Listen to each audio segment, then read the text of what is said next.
Hey guys, this is Garrett from the Awesome Meet team. I help out with all of our student engagement, internships, speaking of classes, all the fun stuff we do to pour into the next gen.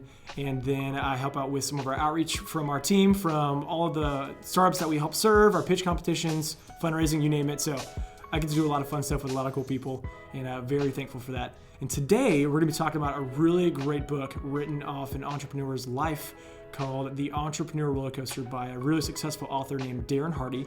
He's written a really good book called The Compound Effect, which is all about habit stacking. I would highly recommend that. But today, I'm going to give a couple takeaways from The Entrepreneur Rollercoaster.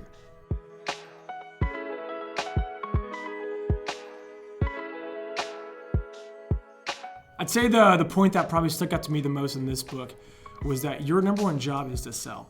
And that it doesn't matter across whatever industry you belong, whether that's being a barista, you're a software salesperson, you run a gym, you work in hospitality, doesn't matter. Your number one job is to sell. And so often we have this misunderstood or misconceived notion on what salesmanship is. It's actually not the sleazy car person that really no one actually ever deals with.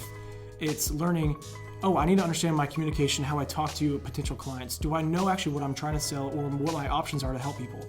Darren gives 3 really good, really practical tips on sales. Number 1, stop trying to sell. Help more. Have better conversations. Ask more questions. One of the next points he makes is asking, are you connecting with your customers, or are you simply trying to put something on their plate and you're not listening to what they want? And number 3, which is an excellent one, is with your customers, ask better questions and connect with them. Relationships are all about connection. So Darren wraps back up saying, hey, it doesn't matter if you're a gym owner, you work in IT, whatever, make sure that you're connecting with people. And he reminded me, with what I do with Awesome Inc., I have to own it. No one's gonna do it for me.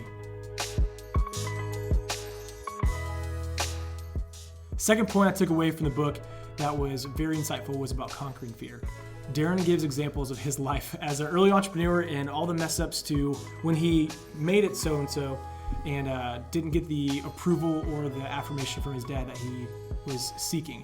And so part of the fun of being an entrepreneur is all of the ups and downs getting to your end result. It's the journey that's really the reward. And so he talks about conquering fear and gives a number of examples that I myself laughed at internally because I've made mountains out of molehills all the time. So I got a list I'm going to read off of a couple brain hacks that Darren encourages the readers of this book to take up. So number 1 is get real. Ask yourself, if I do this, am I going to die? Most times things aren't actually lions and tigers or a burning building. It's just something that we're conjuring up in our own minds. Number 2, it's the fear of fear that I fear. So it's the anticipation of whatever you're doing. You're afraid of what's going to happen once you take the action. It's not even the end result. It's the middle in between that you fear. Number 3, take 20 seconds of courage. That's the amount of time, just enough for your brain to be rational. Number 4, habituate yourself to fear. Get comfortable with being uncomfortable. Much easier said than done. And last but not least, making fear and failure fun. Recognize and accept that fear and failing aren't bad. It's part of growth. It's getting addicted to taking action and learning how to have fun on the journey. That's the real reward. Arguably the most important point I took away from this book was simply knowing one's vitals. Darren talks about one of his esteemed mentors, a guy named Warren Buffett. I think that you've probably heard of this guy. And he goes to Warren and asks about how do I achieve success? And Warren says, all right, I want you to write down your top 20 most important things you want to accomplish in life. Write them down. Okay, now scratch out half of those. Okay, now from your top 10, I want you to leave 5. Okay, so you see your top 5? Throw the rest of the 15 away. So Darren talks about the only way to achieve whatever you're trying to as an entrepreneur, as a business person. This also equates to your marriage, your finances, your personal health, your spiritual life, whatever. The only way to achieve those things is when you have focus. So knowing your vitals, let's say as an entrepreneur, if you know you have to make 100 sales calls a week to get new clients, that's one vital you have to achieve. And so part of what makes success so frustrating but also so rewarding is success is so daily. So for me, taking away this book, knowing my vitals, knowing what I have to accomplish every day to help our team move forward, because a rising tide raises all ships, was probably the most important takeaway. So the main points of checking off vitals, I wrote them down as well. Identify what is crucial for your success. Measure your activity. Invest your time, and then here's where it gets fun, rinse and repeat.